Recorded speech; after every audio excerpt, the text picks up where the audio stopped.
Today, we are diving into a theological debate that has fascinated people for a long, long time: the pre-tribulation rapture.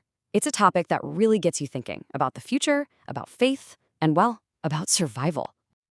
To really get what this is all about, let me just ask you something. What if you could be lifted away, totally escaping the most difficult, most painful period in all of human history? It's a pretty powerful thought, right? And that idea is at the very heart of what we're talking about today. Well, that powerful thought has a name: the pre-tribulation rapture.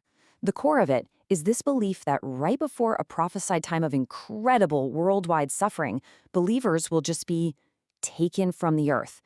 It's one possible answer to that big what-if question. So let's get into the core idea here. Why is the timing so important? What's the deal with this escape before the storm concept? It really all boils down to one word: protection. Proponents of this theory see the rapture as a specific act of divine preservation.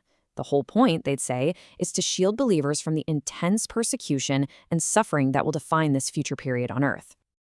Okay, but a belief this big doesn't just come out of nowhere, right? It's got to be rooted in Scripture. So let's take a look at the biblical case that proponents actually make.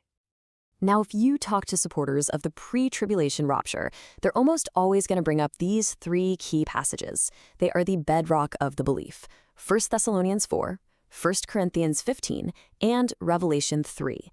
These, they argue, describe the very event we're discussing. And we're not talking about some vague, abstract idea here. These verses paint a really vivid picture. It's this specific image of believers being physically caught up to meet Jesus in the clouds. This visual is absolutely central to the whole doctrine. But, and this is a huge but, not everyone's on board with this interpretation, not by a long shot. In fact, it faces some pretty significant challenges from a lot of theologians and biblical scholars. So let's look at their side of things. So the pushback really comes down to three main things. Critics will argue that the theory actually contradicts other parts of the Bible, that it doesn't have a clear historical precedent, and, that it might be a much newer idea than many people think. And this right here is what makes this debate so fascinating. You've got both sides looking at the exact same scripture, like 1 Thessalonians chapter 4, and walking away with completely opposite conclusions. One side sees a separate escape event, and the other sees proof that believers are absolutely going to be here for the tribulation. Wild, right?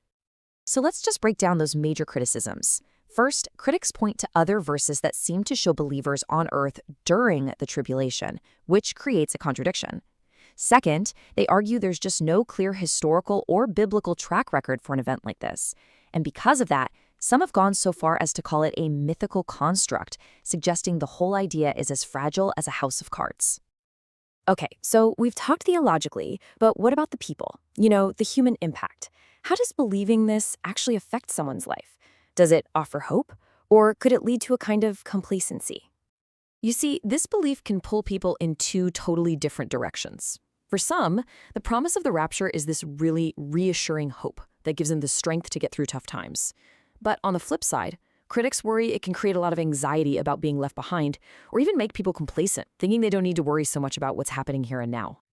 All right, we've heard both sides of the argument, so where does our source material land on all this? Let's check out its summary of the whole debate.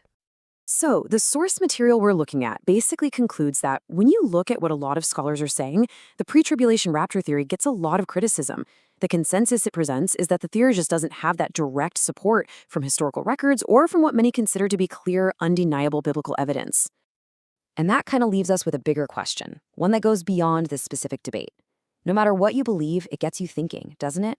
How do our beliefs about the end, whatever they may be, shape the way we actually choose to live our lives, right here, right now? It's something to think about. Thanks for tuning in.